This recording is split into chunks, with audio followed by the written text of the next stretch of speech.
बात करते हैं शनि की। अगर आपको लगेगा कि इनकी वाणी कठोर है, मीठी नहीं है, लेकिन हर मीठी चीज 10 नंबर की राशि में या 11वें नंबर मकर में या कुंभ में, और अपने परिवार वाले से क्यों लेना पसंद नहीं करेंगे, इसके पीछे सबसे मूल कारण इस ग्रह का है। सहनशीलता इस जातक में होगा ना, उतनी सहनशीलता और किसी भी जातक में और किसी भी ग्रह में नहीं है। कुंडलियां इस तरह से बहुत हेल्प करती हैं हमें सही गलत में से सही को चुनने में। सेकंड भाव होता है परिवार का, कुटुंब का, संचित धन का और वाणी का। आज हम जानेंगे कि आपके संतान की वाणी कैसी है। अब आप बोलेंगे ये तो बहुत ही सिंपल है, वो तो इसके लिए कुंडली क्या देखना, ये तो बात करने के तरीके से ही पता चल जाएगा। अगर ऐसा है तो परिवार वाले अपने ही घर के सदस्य को क्यों नहीं समझ पाते हैं, उनके बीच में मिसअंडरस्टैंडिंग्स ही क्यों होती हैं, और अपने ही परिवार वालों की बातें हमें चुभने क्यों लगती हैं।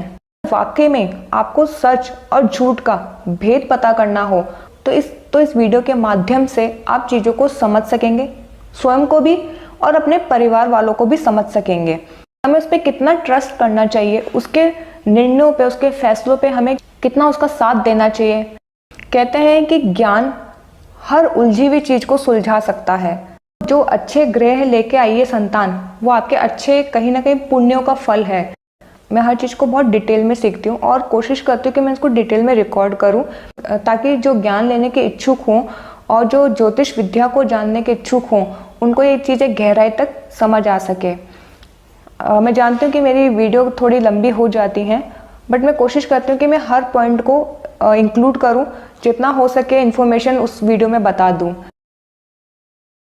नमस्कार, जय श्री कृष्णा। स्वागत है आपका मेरा एक और इस नए वीडियो में। पिछले वीडियो में हमने जाना था संतान योग का रहस्य, ज्योतिष में कितने प्रकार के संतान बताई गई है और जातक और संतान के बीच के रिश्ते किस प्रकार होते हैं। कुंडली का वो कौन सा भाव है जहाँ से ये पता चलता है कि आपके घर में जो संतान आई है वो आपकी हितैषी है या आपके लिए क्रूर है।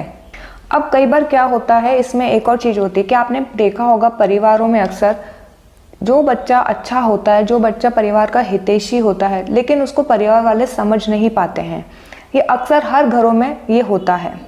यहाँ पे कुंडलियाँ हेल्प करती हैं समझने में कि कौन सही है, कौन गलत है, किसके साथ हमें कैसा रिश्ता रखना चाहिए। कहीं हम जाने अनजाने में सही इंसान के साथ गलत तो नहीं कर रहे, जाने अनजाने हम कहीं गलत बच्चे पे भरोसा तो नहीं कर रहे। ऐसे में हमको जीवन के अंतिम समय में जाके कभी इन बातों का रियलाइज़ होता है, अनुभव होता है कि हमने अच्छे बच्चे के साथ गलत कर दिया, जो कि हमको ऐसा नहीं करना चाहिए था। और फिर मनुष्य के पास इतना समय नहीं होता है कि वो अपनी गलतियों को सुधार सके, या कभी उस बच्चे से भी माफ़ी मांग सके, या कभी उस बच्चे को भी कह सके कि मेरे से गलती हो गई थी। तो समय रहते हुए अगर आप चीज़ों को समझना चाहते हैं तो आप इस वीडियो के माध्यम से समझ सकते हैं।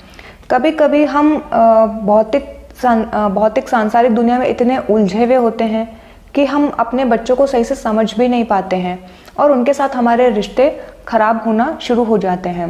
समय एक ऐसी चीज़ है, ये नहीं कह सकते हैं कि सिर्फ माता पिता ही पहले जाएंगे, हो सकता है कभी बच्चा भी पहले चला जाए और फिर आपको बाद में रिग्रेट हो।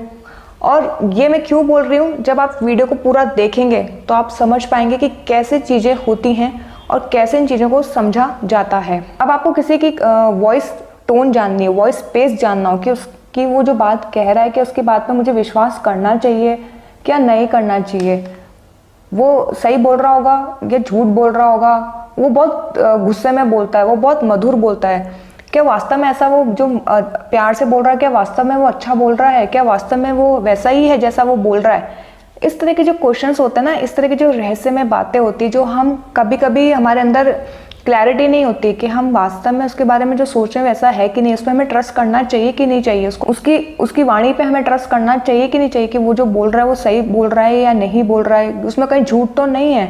कई बार लोग होते हैं कि मीठा बोलते हैं लेकिन अंदर ही अंदर षड्यंत्र करते हैं। अब कई बच्चे ऐसे होते भी हैं कि जो ऐसे होते हैं और माता पिता को उन पर ज़्यादा ट्रस्ट होता है, उनको लगता है कि वही सही बोल रहा है, वही हमारा हितैषी है। आज हम जानेंगे कि जातक परिवार के लिए हितैषी है या कोई कार्मिक ऋण लेके आया है। ये जानने के लिए हम सबसे पहले कुंडली का दूसरा भाव देखेंगे उस जातक की कुंडली में। अब ये जो कुंडलियां मैं बता रही हूँ, ये आपके परिवार के सदस्यों की कुंडली हो सकती है या आपके संतान की कुंडली हो सकती है। अब आपको अगर ये पता करना हो कि मेरी संतान मेरी हितैषी है या मेरी शत्रु है, या मेरे से क्रूर भाव रखेगी, या मेरे से कोई कार्मिक ऋण उसका है, ये सब पता चलता है दूसरे भाव से। दूसरे भाव से आपको उस संतान के बारे में काफ़ी चीज़ पता चलती है।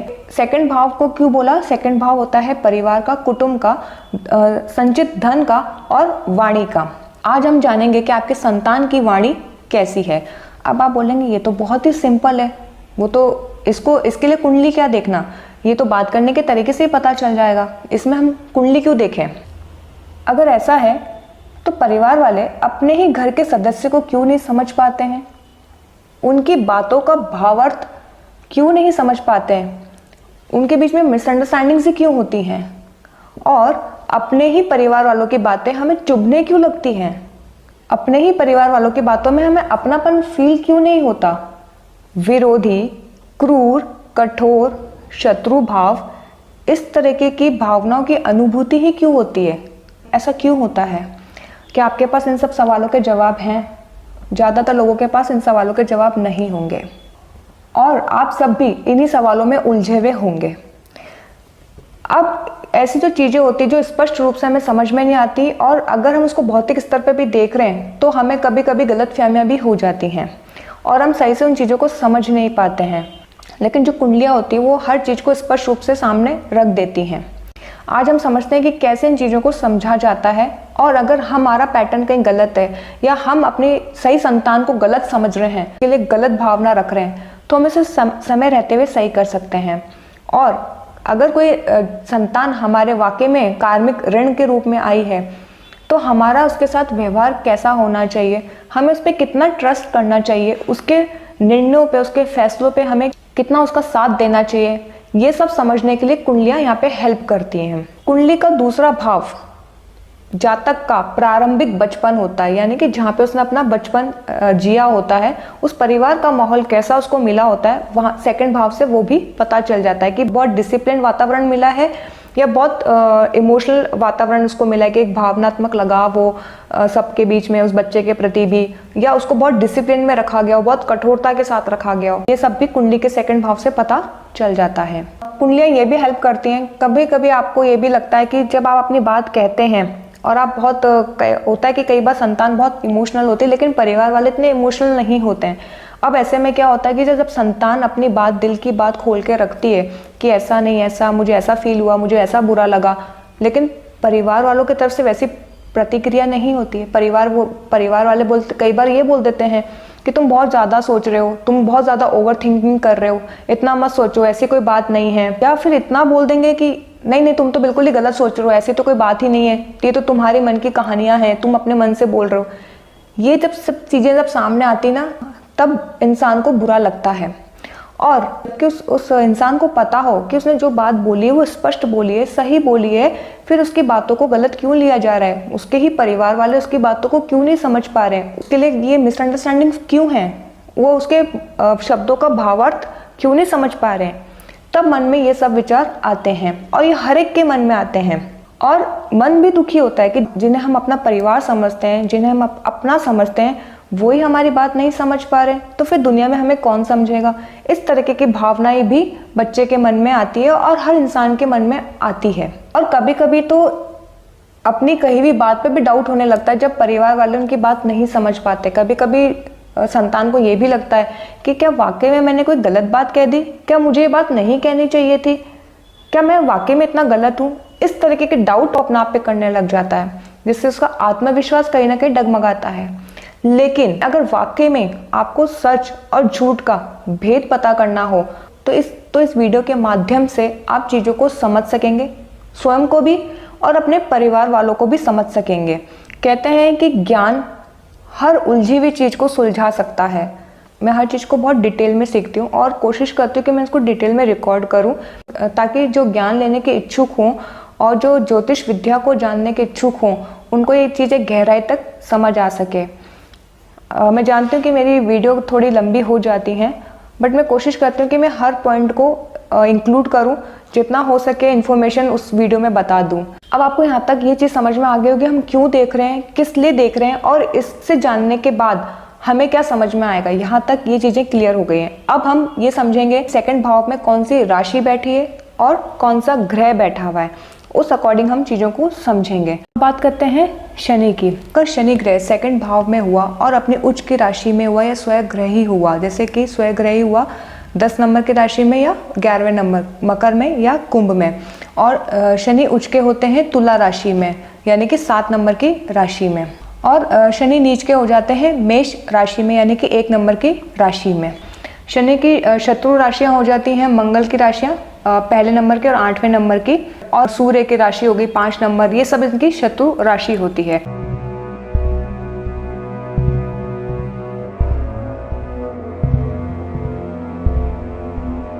तो हमने यहाँ पे उनकी स्थिति को समझ लिया। अब हम समझते हैं शनि ग्रह को किस किस चीज़ों से जोड़ा गया है। शनि एक अनुशासित ग्रह है, धैर्यवान है और निष्पक्ष है।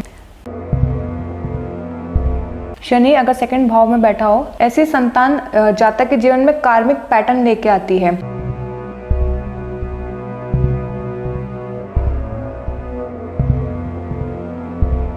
क्योंकि शनि है यहाँ पे, तो शनि आपके कार्मिक पैटर्न को बताता है।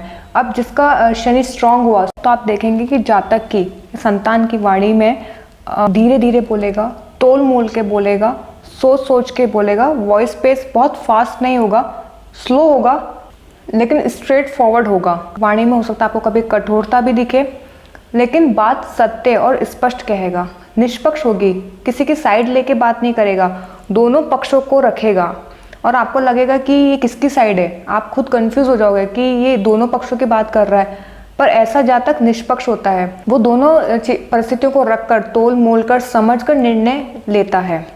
अगर आपको लगेगा कि इनकी वाणी कठोर है, मीठी नहीं है, लेकिन हर मीठी चीज़ अच्छी नहीं होती है, ये आपको समझना होगा।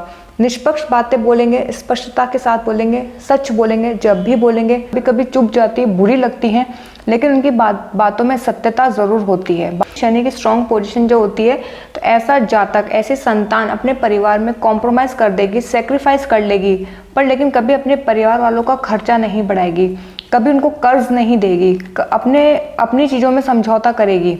इनको परिवार का सुख इतना नहीं मिलता है, परिवार से इनके कार्मिक बर्डन्स इनके ऊपर होते हैं, रिस्पॉन्सिबिलिटीज इनके ऊपर हो जाती हैं किसी ना किसी तरीके से। एक कहते हैं कि जहाँ शनि अगर सेकंड भाव में हो तो परिवार से एक इमोशनल बॉन्ड भी ऐसे बच्चों को नहीं मिलता है।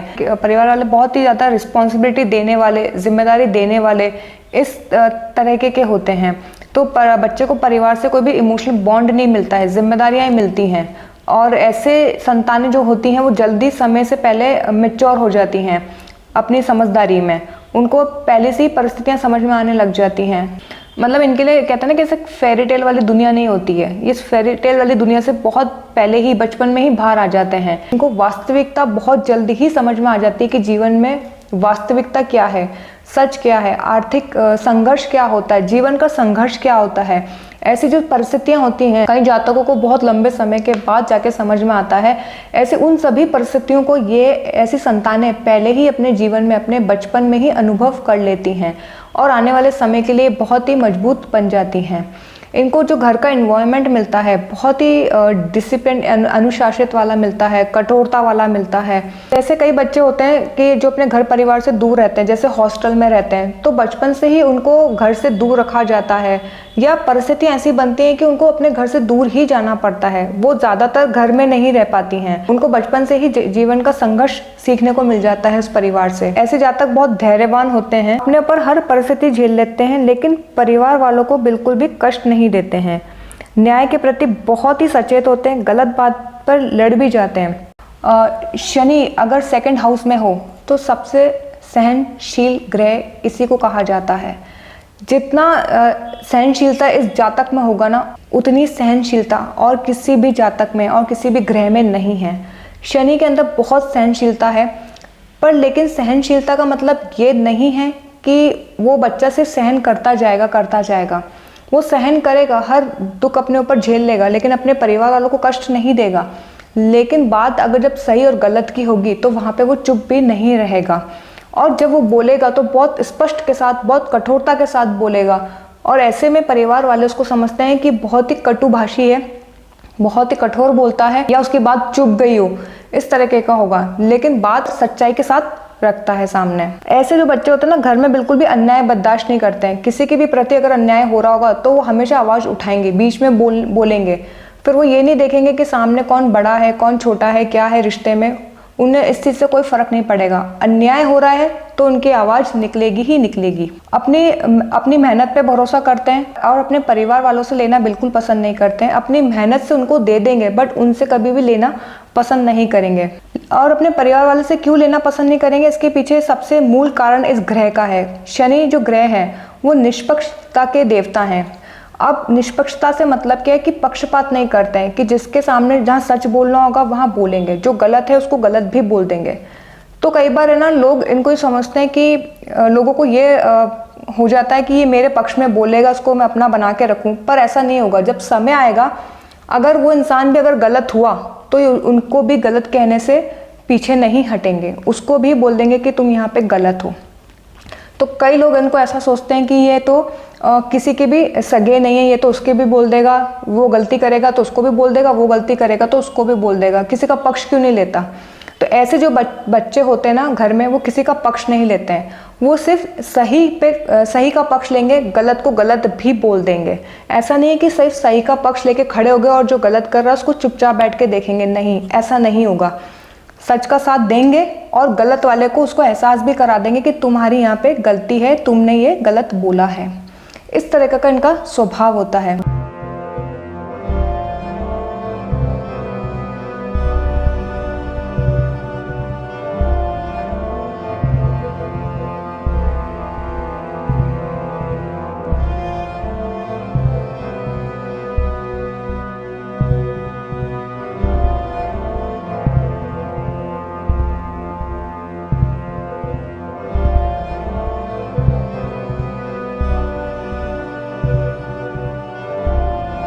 जब ऐसे संतान घर में जब जन्म लेती हैं तो आप देखेंगे कि इनके घर में नौकर चाकर होते हैं, क्योंकि इनका शनि स्ट्रांग है। शनि को ज्योतिष शास्त्र में लेबर से भी जोड़ के देखा गया, जो श्रमिक लोग होते हैं। अब जिसका शनि स्ट्रांग है वो तो खुद श्रमिक बनेगा नहीं, क्योंकि उसका शनि ऑलरेडी स्ट्रांग है। ऐसे बच्चों के घर में ऑलरेडी डोमेस्टिक हेल्पर्स लगे हुए होते हैं। अब ऐसे बच्चों को अगर आप ये बोलें कि तुम घर के काम करो तो वो नहीं करेंगे, उनकी आत्मा ही उनको अलाउ नहीं करेगी कि उनको करना चाहिए, क्योंकि वो अपना पर्पस ही कुछ और अलग लेके आए हैं। और अगर आप उनको घर के कामों में लगाओगे तो आपका भी विरोध कर देंगे। तो ऐसे बच्चों के साथ तो कभी भी उनसे श्रमिक वाला काम नहीं कराना चाहिए जिनका शनि स्ट्रांग हो, क्योंकि वो ये करने के लिए नहीं आए हैं, उनका पर्पस कुछ और है। तो आप अगर ऐसे काम कराते हैं ऐसे बच्चों से तो आप कहीं ना कहीं एक गलत कर्म उनके साथ कर रहे होते हैं। तो ये चीज़ बहुत मायने रखती है, समझना है कि कौन हमारे घर में क्या करने आया है, क्या है, पहले हम उसके बारे में जानें, तभी हम उसको बहुत ज़्यादा रिस्पॉन्सिबिलिटी या उसको ऐसे कोई श्रमिक वाले काम में लगाएं। ऐसे बच्चे होते हैं ना, वो मेहनत कर लेंगे, वो अपने परिवार का कभी भी खर्चा नहीं करवाती हैं। अगर उनकी वजह से कोई खर्चा होता भी है परिवार वालों की तरफ से, तो वो इतनी मेहनत करती हैं और ऐसे उनके अंदर कोई ना कोई ऐसा हुनर होता है जिससे वो अपने परिवार का आधा खर्चा खुद ही अपने बलबूते पे उठाने लग जाती है, बहुत ही कम उम्र से ही। क्योंकि यहाँ पे मैंने कहा कि शनि है, अनुशासित है, डिसिप्लिन्ड है, मेहनती है, बहुत सहनशील वाला ग्रह है।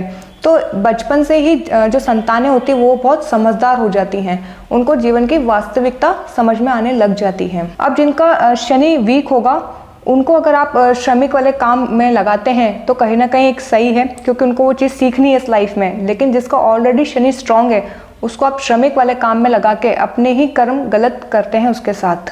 तो ऐसे संतानों पे और ऐसे जातक पे कभी भी श्रमिक वाला बोझ नहीं डालना चाहिए, क्योंकि वो ये सीखने नहीं आई है। जिनका शनि वीक है उनको वैसे भी श्रमिक वाले काम करने ही पड़ते हैं, उनको ये सीखना ही होता है इस लाइफ में कि ये भी ज़रूरी है। लेकिन जिसका ऑलरेडी शनि स्ट्रांग है उस पे अपनी तरफ से ऐसे कोई भी श्रमिक वाले बोझ ना डालें, क्योंकि वो अपने लाइफ का कोई अलग ही पर्पस लेके आई है। वो आपकी लाइफ में आपका हित करने आई है, आपका अहित करने नहीं आई है। और ऐसे जो संतानें होती है इनके जो फाइनेंशियल डिसीजन होते हैं वो भी बहुत स्ट्रॉन्ग और बहुत अच्छे होते हैं, क्योंकि शनि कहीं ना कहीं इन्वेस्टमेंट को भी रिप्रेजेंट करता है, संचित धन को भी। जैसे कि कैसे वेल्थ को इन्वेस्ट किया जाता है, कैसे वेल्थ को संभाला जाता है, ये सब भी शनि ग्रह से देखा जाता है। और शनि अगर उच्च के हैं, अच्छे हैं, तो जातक अपने कभी भी परिवार का धन का अपयश नहीं करेगा। वो हमेशा अपने परिवार का धन कैसे सेव होता है, सेविंग्स करना सिखाएगा अपने परिवार वालों को, कहाँ पैसा लगाना चाहिए, किस जगह पे इन्वेस्ट करना चाहिए, इस तरीके के उसकी क्वालिटीज़ होंगी। ऐसे जो जातक होते हैं जिनका शनि स्ट्रांग है, वो अपने सिद्धांत के बहुत प्रिय होते हैं, सिद्धांतिक बातें करेंगे, अपने सिद्धांत पे टिके रहेंगे। और इस तरीके की जो संतानें होती हैं वो अपने परिवार के लिए हमेशा हितकारी ही होती हैं। शनि अगर शत्रु राशि में बैठे हैं, जैसे कि मेष राशि में बैठे हैं 1 नंबर की राशि में, 8 नंबर की राशि में बैठे हैं, 5 नंबर की राशि में बैठे हैं, 4 नंबर की राशि में, ये सब शत्रु हो गए, और राहु और केतु के साथ हो गए, तो यहाँ पे भी कहीं ना कहीं जो शनि की अच्छी क्वालिटीज़ हैं वो दब जाती हैं। शनि का जो अच्छा गुण है, सहनशीलता वाला, धैर्यवान वाला और निष्पक्ष वाला, कहीं ना कहीं वो दब जाता है कि जातक में अधीरपन ज़्यादा आ जाएगा, बिना सोचे समझे डिसीजन ले लेगा, बात स्पष्ट कहने की बजाय लड़ाई वाली या भ्रमित वाली बात कह देगा, कुछ इस तरह की चीज़ें देखने को मिलती हैं। कुंडलियाँ इस तरह से बहुत हेल्प करती हैं हमें सही गलत में से सही को चुनने में। और जो देने आया है वो तो प्लस में है ही है, लेकिन जो लेने आया उसको भी हम माइनस में नहीं समझेंगे, वो भी एक तरीका का ऋण है जो चुकाना होता है। इस तरीके से चीज़ों को देखा जाता है। और ज़्यादातर मैंने ये देखा है कि जिनके भी ग्रह अच्छे होते हैं, अक्सर परिवार वाले उनको समझ नहीं पाते, उन्हीं को गलत ठहराया जाता है, गलत समझा जाता है, और जीवन के काफ़ी अंतिम समय में जाके समझ में आता है कि हमने अच्छे के साथ गलत कर दिया और गलत के साथ ही बहुत अच्छा कर दिया। तो आई होप कि आपको ये कुंडलियाँ बहुत हेल्प कर रही होंगी अपना आप को समझने में, अपनी फैमिली को समझने में, सिचुएशंस को समझने में, परिस्थितियाँ आपको काफ़ी समझ में आ रही होंगी, कैसे एक दूसरे को जानकर कैसे उनके प्रति अपना व्यवहार रखना चाहिए, ये आपको काफ़ी चीज़ें समझ में आई होंगी। और अगर किसी के साथ आप जाने में भी कभी गलत कर रहे होंगे तो आप अपने पैटर्न्स को फिर से अभी इसी लाइफ में ठीक कर सकते हैं। और जो आपसे लेने आया है उसको आपको देना ही पड़ेगा, उसमें आप कुछ भी नहीं कर सकते हैं। आप ये नहीं कर सकते हैं कि हम उस पर अपना शासन चलाएंगे या हम उसको कंट्रोल करेंगे, क्योंकि वो चीज़ आपके कंट्रोल से बाहर है। कुछ चीज़ें पैटर्न ब्रेक तभी ऐसे पैटर्न्स तभी ब्रेक होते हैं जब आप ईश्वर से प्रार्थना करते हैं, अदरवाइज़ आपको जो सफरिंग्स हैं, जो पेन्स आपको मिलने लिखे हैं वो मिलते ही मिलते हैं। और जो अच्छी चीज़ें हैं उनको आप समझिए जीवन में। और आई होप कि इस तरीके से घर में जब 2-3 संतानें होती हैं तो हम समझ पाते हैं कि हमें किसके लाइफ के डिसीजन को एक्सेप्ट करना चाहिए और किसके डिसीजन को हमें लेट गो करना चाहिए, बिना उससे झगड़ा किए, बिना उससे कोई भी वाद विवाद किए। और अब आप अपनी कुंडली में और अपने परिवार वाले की कुंडलियों में ज़रूर इन चीज़ों को देखिएगा और आप खुद ही इस चीज़ को एनालिसिस कीजिएगा कि वास्तव में जिसके भी ग्रह स्ट्रॉन्ग हैं, अच्छी कंडीशन में हैं, वो अपने परिवार का उन्होंने हित ही किया होगा, अहित नहीं किया होगा। और ऐसे ही बच्चों को नज़रअंदाज किया जाता है जीवन भर तक। पर लेकिन ये ईश्वर की बनाई हुई दुनिया है, प्रकृति अपना न्याय अपने हिसाब से ज़रूर करती है, लेट ही सही, लेकिन कभी कभी माता पिताओं को अपने बच्चे समझ में आ जाते हैं। और कभी कभी अगर नहीं भी आते तो उनका कुछ उन संतान का कोई बुरा नहीं होता है, भगवान उनके लिए कोई ना कोई रास्ता ज़रूर निकालते ही हैं। आपको कहीं ना कहीं आपको ये चीज़ समझनी चाहिए, जैसे बुरे कर्मों का फल मिलता है उसी प्रकार अच्छे कर्मों का भी फल मिलता है। तो वो जो अच्छे ग्रह लेके आई है संतान, वो आपके अच्छे कहीं ना कहीं पुण्यों का फल है। तो आपको उसको इस लाइफ में समझना चाहिए। और अगर आप उसको नहीं समझते तो एक तरह से आप अपने अच्छे पुण्य का ही अपने हाथों से ही खराब कर रहे होते हैं। सो आई होप आपको यहाँ तक काफ़ी चीज़ें डिटेल में समझ में आई होगी और आपको ये जान के अच्छा लगा होगा और आपको काफ़ी चीज़ें समझ में अपने बारे में भी आई होगी और अपने परिवार वालों के बारे में भी आई होंगी।